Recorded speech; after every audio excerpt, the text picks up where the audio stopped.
hang on to your seat, baby, because this one's a screamer.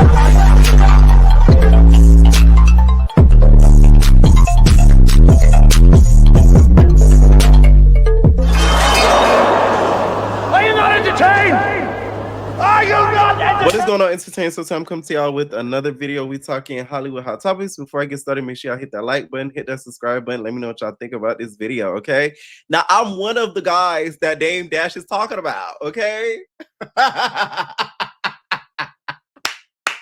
Y'all, let me tell y'all, this was one of the funniest Breakfast Club interviews to date in a long while. This is funnier than the Birdman interview. This is funnier a little bit than the Lil Mama interview. This is funnier to me than the Little Kim interview. This is funnier to me than the Nicki interview. It's like, I could go on for days. Let me tell you something. Both of them, to me, were in the wrong in multiple ways than one.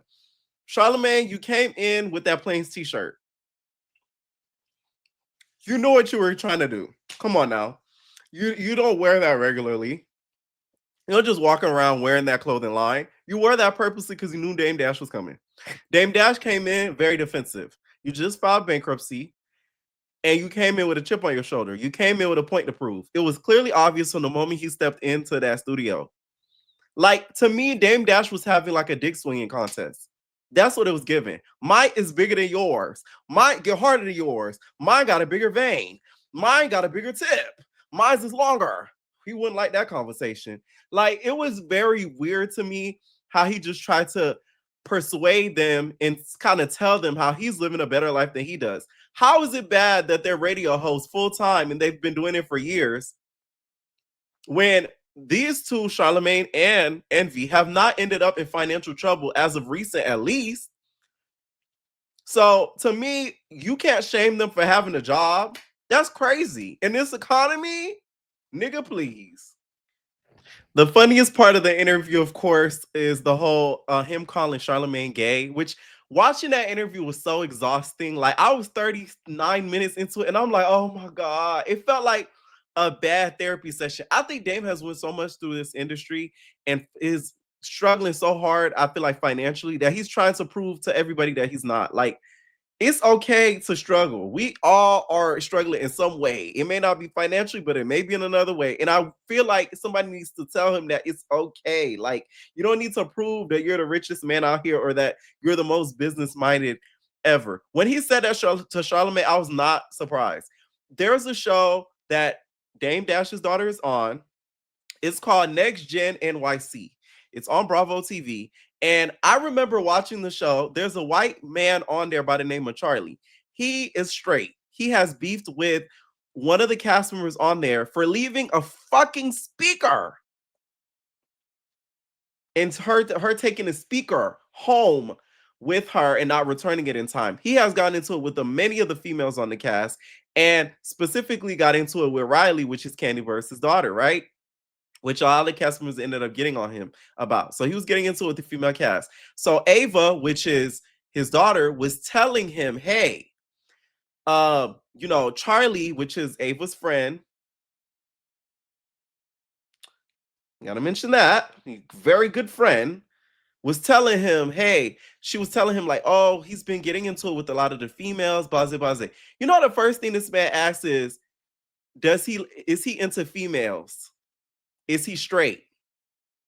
That told me all I had to know there. I said, oh, you that type of nigga. I see exactly what type of nigga you is. Because it's like, why is that the first thing your mind goes to? Is that like, it's a gay man. No, that man is straight. And he was cussing. He literally threatened to beat the girl up. He said, if you was a nigga, I'll slap the out you.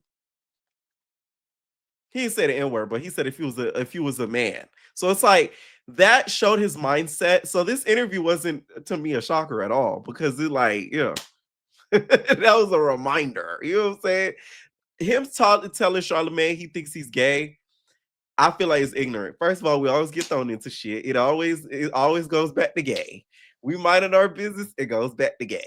This gay, go back to gay. Like, it's so stupid to me. Do I think Charlamagne is one of the girls? No. I feel like if he was, things would have came out about him a long time ago. If he was on the DL creeping around, he has such a big name that I feel like anybody would jump at the opportunity to expose him and his sexuality. Do I think he does play around and do and say a lot of gay like things? Of course, we all have seen it for decades upon decades of him doing that stuff. So it's like you telling him that you think he is. If he was, so what? You see what I'm saying? It's like, and your point is, it was the to me, Dame Dash lost a lot of cool points in this interview because a lot of his rhetoric and a lot of his points he was trying to say had no point.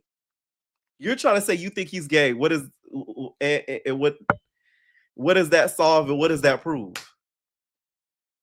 I just don't get it. And when it comes to the Wendy Williams, first of all, Charlamagne, you need to contact the first spreadshirt company that you know and have that on your body the next day, the next business day. This is Tuesday. We are in Wednesday tomorrow. Have a spreadshirt, okay, design of you saying Wendy Williams is my OG.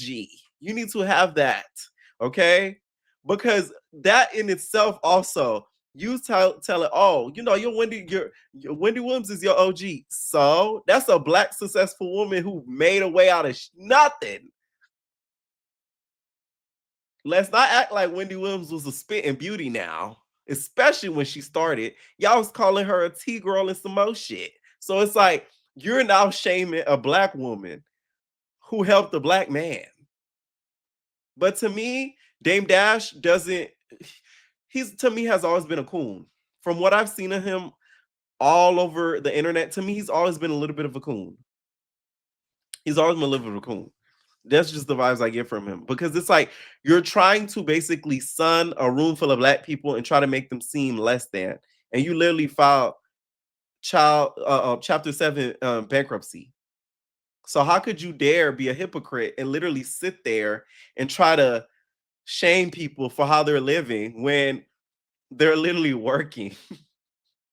It's crazy to me. I just don't get that. He was even disrespectful to Lauren as well. And it's like Lauren did not do anything to like you don't even know her. Okay. Like, what the fuck did she do to you?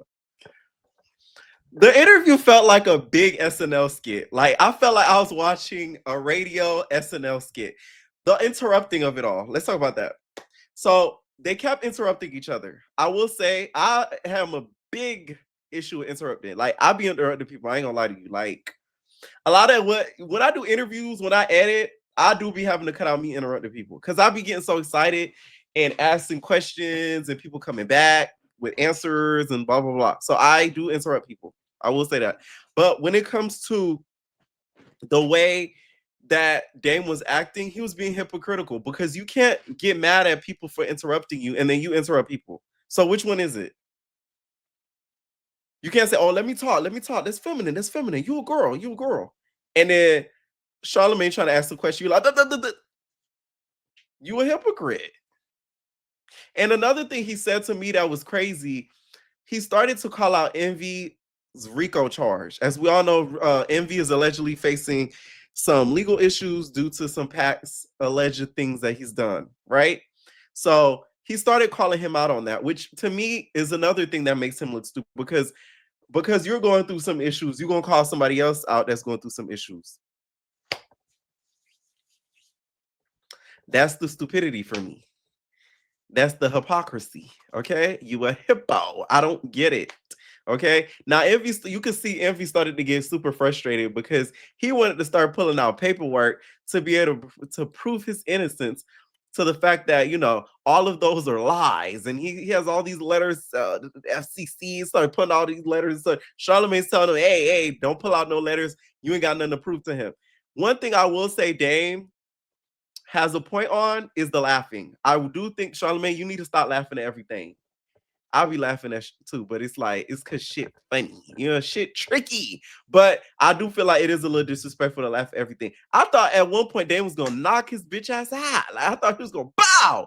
It just socked Charlamagne right in his face, but he didn't. Because I feel like he doesn't want to end up in more legal trouble. Because you know, Charlamagne, he probably was gonna sue the damn the bankruptcy off his suit if he if he punched him. So the laughing, though, I do agree. It is highly disrespectful. I do agree. I think it's highly disrespectful, and I think Charlamagne laughs too much when it comes to people just answering certain things. Because to me, Charlamagne could have made Dame look stupid by not laughing or reacting.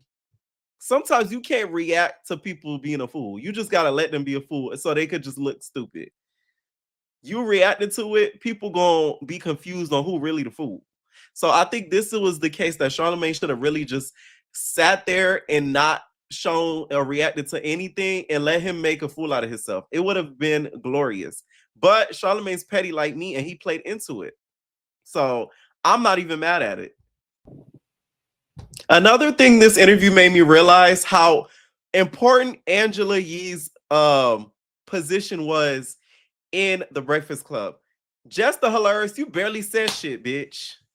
You be having all this mouth for T.S. Madison and all these people that really shouldn't matter to you. But when you got a real conversation and a real issue going on in front of you, mim's the word, okay? The cat got your tongue, okay? You, it got you's tongue. She had nothing to say. At least Lauren was trying to jump into somewhat of the conversation at one point, especially in the beginning. But mums was the word with Jess. Just because what I liked about Angela, although certain things may happen, like this interview where shit may get ridiculous, because Dan kept getting up every 2 seconds. I didn't like that. If you're gonna leave, leave. Don't you?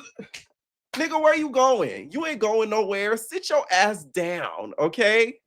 Like literally, like that was really annoying to me. The getting up and down. Like if you're gonna sit and finish the interview. If not, like y'all, you could save a lot of their time. But to me, Angela was good in grounding the conversation and bringing it back to an interview so we could get some real answers as to what's really going on.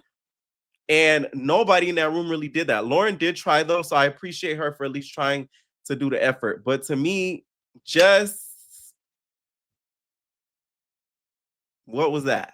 Okay. Also, Dame is like trying to push Charlamagne out the closet. What is his obsession with that? That to me is strange. I don't give a fuck what nobody say. If you are constantly trying to tell another man who's straight and is married that he's gay and you believe he's gay and you're a straight man yourself, I find that to be very suspect. I don't care what nobody say. Because why are you forcing this man to tell you that he's a homosexual? I'm talking about he said at least 50 times throughout the interview. What the fuck? Now, at one point, he called Charlamagne out for the shirt situation. He felt as if he is either gay for wearing Jay-Z's shirt or Jay-Z paid him.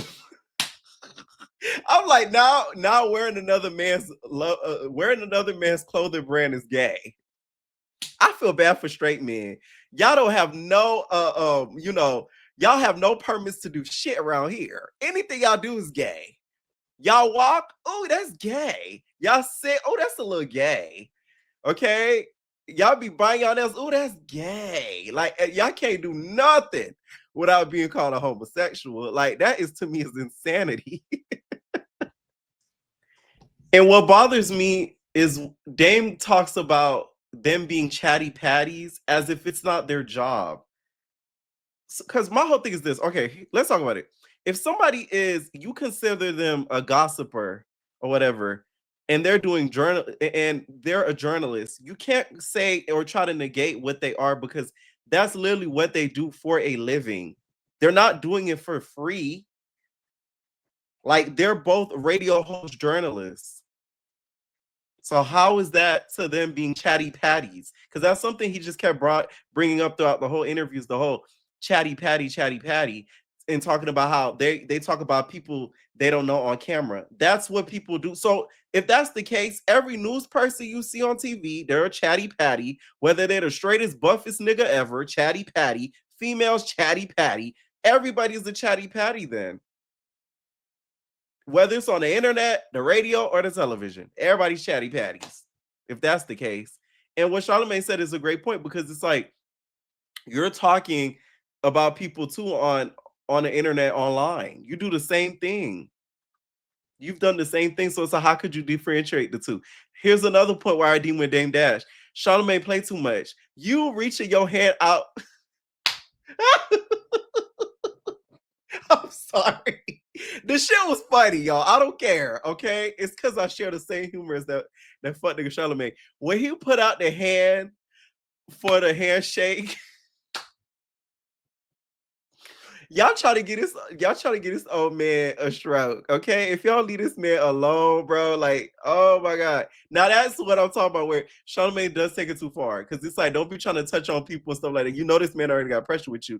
Hopefully you never ran across Dame Dash out in the streets, because it is going to end up very bad. Now he does answer the question about Ava, which I mentioned on the Next Gen NYC, about her and her eviction status.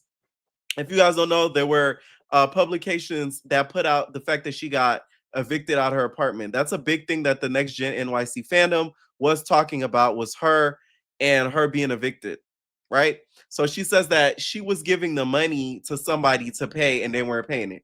First of all, Dame, you being this businessman and being this great mogul and, knowing of all, you would have thought you would have gave your daughter some knowledge to not do something like that. Why the fuck would you do that?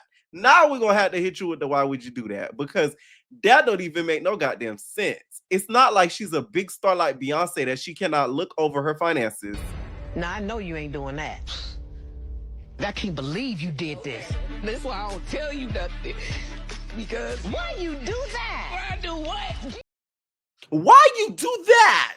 Because my whole thing is, you have all this judgment for everybody in the room. That's something you should have informed your cub, your kin, your blood to watch over. If they're having somebody disperse money, you should be checking stuff like that periodically, especially if it's a disbursement of a payment of where you're laying your head at night. That to me is insanity. That wasn't checked upon. To me, that falls more on you than Ava. I'm just saying. And to me, here's the thing. Like, I just feel like you cannot call another man not masculine when you're doing a lot of non-masculine things either. You're shaming how other people make money. To me, that's not masculine, because I've done both. I've done to where I've worked a 9 to 5, done content creation at both. I've done content creation on its own. I've done content creation with a part-time. Like, I've done it all. So it's like, I could never judge the next month how they get their money. As long as it's legal, I don't give a motherfuck. I don't care. Like, I'm not gonna be like, oh, you, because it's like you're laughing and you're kikiing, but you're gonna end up in that same spot. Because to shame them for having to get up at 4 a.m. in the morning, you know how much people would kill to have a job like that? A job to where you're in the press, you're working for the media, it's a consistent job. You know that you'll be able to make the money that you want. You're enjoying it, at least, because this interview was a key. And it's a secure job. So it's like, what's the shame in that? I don't get his point in that. And it's really bad because Dame has kids and Ava's young. So you're teaching your daughter to be very elitist. And it showed on the season of Next Gen NYC. Like, now everything kind of makes sense to see how he acts current day, because we've all seen him throughout social media and like older interviews and stuff. So to know that his mindset is still the same and it's very much like Ava's, it all clicks watching this interview. All fucking clicks. And let's talk about the OG, okay? Child, it's a new definition of OG. Okay, we're not talking about a reality TV OG. We're talking about the street OG. Here's how I feel about OGs. First of all, I feel as if like, and it's not about Dame, we're talking in general. When a nigga has an OG and they have a father in their lives that's willing and participant, I always have found that suspect. Since we want to talk about non-masculine, because why are you having an OG, as a grown man? I know it's street shit, don't get me wrong, but it's just like, it's a lot of hypocrisy in the streets. It's a lot of hypocrisy when it comes to us as Black people. It's a lot of hypocrisy when it comes to gay Black people. It's a lot of hypocrisy when it comes to straight versus gay. Like, it's a lot. It really is. Like, when you look at it in the grand scheme of things, it's a big hypocrisy in everything. It's kind of sad too. Okay. Now he ends up at one point bringing his OG and having his OG sit in the middle of the interview as he sits in the back, goes back and forth between the back and the front. Mind you, the OG, his wife done passed, God rest her soul. It's like, it was too much. Like, what the fuck? Like, this is about you. We don't know this man. I don't know.